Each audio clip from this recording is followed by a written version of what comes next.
السلام علیکم ورحمۃ اللہ وبرکاتہ۔ میرے پیارے مسلمان بھائیوں اور بہنوں، آج اس ویڈیو میں ہم بات کریں گے ایک ایسے لڑکی کی کہ جب وہ مری تو اس کی لاش کو دفن کیا جانے لگا تو لوگوں نے کیا دیکھا؟ ایک خوفناک سانپ اس کی قبر میں بیٹھا اس لڑکی کا انتظار کر رہا ہے۔ میں جانتا ہوں آپ کا ٹائم قیمتی ہے، پر آپ سے گزارش کروں گا آپ اس عبرتناک ویڈیو سے ضرور حیران ہو جائیں گے۔ بس اس ویڈیو کو اللہ کے لیے پورا دیکھ لو اور یہ ویڈیو کو ایک چھوٹا سا لائک کر کے کمنٹ میں اللہ اکبر لکھ دو۔ پیارے دوستو، ایک دفعہ کا واقعہ ہے کہ ایک جگہ ایک نوجوان لڑکی کا انتقال ہو گیا۔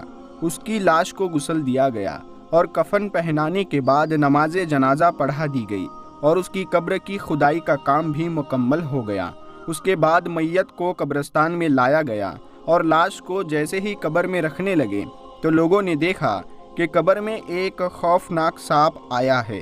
دیکھ کر ایسا لگ رہا ہے کہ وہ اس لاش کا ہی انتظار کر رہا ہے۔ یہ دیکھ کر سب لوگ ڈرنے لگے اور گھبرانے لگے۔ اس کے بعد ان لوگوں نے اس قبر کو بند کر دیا اور ایک قبر کی کھدائی کر دی۔ جب ایک اور قبر کھودی گئی تو قبر میں کچھ نہیں تھا، لیکن جیسے ہی پھر سے میت کو لایا گیا اور قبر میں رکھنے لگے تو دیکھا پھر وہی سانپ موجود ہے جو پہلے قبر میں تھا۔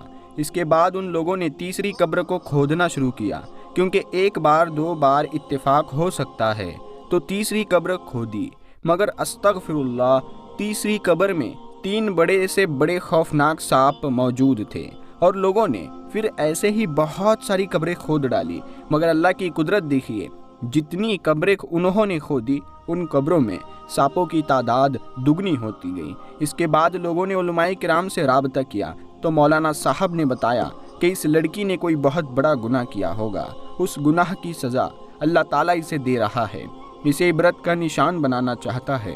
تم جہاں پر بھی اس لڑکی کی قبر کھودو گے وہاں پر یہ سانپوں کی منڈی موجود پاؤ گے، تم لوگ اسے اسی حالت میں دفن کر دو۔ اللہ اکبر، کتنا خوفناک منظر ہوگا وہ۔ چنانچہ اس لڑکی کی پہلی والی قبر میں جہاں صرف ایک سانپ تھا وہاں دفنانے کے لیے لے گئے، تدفین کرنے کے لیے لے گئے تو قبر کے نیچے سے اتنے سارے سانپ اس پہلی والی قبر میں جمع ہو گئے۔ آخرکار لوگوں نے اس کی تدفین اسی قبر میں کر دی۔ تدفین کے بعد سب لوگ اپنے اپنے گھر چلے گئے، لیکن کچھ لوگوں کو یہ بات ستانے لگی، آخر اس لڑکی نے ایسا کون سا گناہ کیا جس کی وجہ سے یہ سزا اسے مل رہی ہے؟ کچھ لوگوں کے دلوں میں یہ بات جاننے کی خواہش ہو گئی تو وہ لوگ اس لڑکی کے گھر گئے اور اس کے ماں باپ سے پوچھا کہ آخر آپ کی لڑکی نے ایسا کیا کیا تھا، ایسا کون سا گناہ کیا تھا جس کی سزا اللہ تعالیٰ آپ کی بیٹی کو دے رہا ہے؟ یہ سن کر اس کے ماں باپ رونے لگے اور روتے ہوئے کہا کہ مجھے یہ بات بتانے میں شرم آ رہی ہے، لیکن سنو اور اپنے بیٹیوں کو سمجھاؤ تاکہ اور کسی کے اوپر یہ سزا نہ ہو۔ میری بیٹی اس دنیا میں بے پردہ گھوما کرتی تھی اور اپنے چہرے پر میک اپ لگایا کرتی تھی اور ہونٹوں پر لپسٹک لگا کر بازاروں میں غیر مردوں کے سامنے گھوما کرتی تھی اور لڑکوں کے سامنے اور ان کے ساتھ جھوٹی محبت کیا کرتی تھی۔ ہم نے اپنی لڑکی کو بہت سمجھایا مگر اس نے ایک بھی بات نہیں سنی۔ پیارے دوستو، اللہ تعالیٰ کو یہ دکھانا منسوب تھا کہ دیکھو اس عورت کا کیا انجام ہوا اور اس کو کیسا خوفناک عذاب دیا گیا۔ بے پردہ عورتیں اس واقعے سے عبرت حاصل کرے اور گناہوں سے توبہ کرے۔ ہو سکتا ہے کہ شیطان کسی کا وسوسہ ڈالے گا بھی، یہ واقعہ سچا بھی ہے یا نہیں، بالفرض یہ غلط بھی ہو تو غیر شرعی فیشن سرپرستی اور بے پردگی کا جائز ہونا بھی کوئی ثابت نہیں کر سکتا۔ حدیث پاک میں ناجائز فیشن کا عذاب ملاحظہ فرمائیں۔ سرکار مدینہ صلی اللہ تعالیٰ علیہ وسلم کا فرمان عبرت نشان ہے۔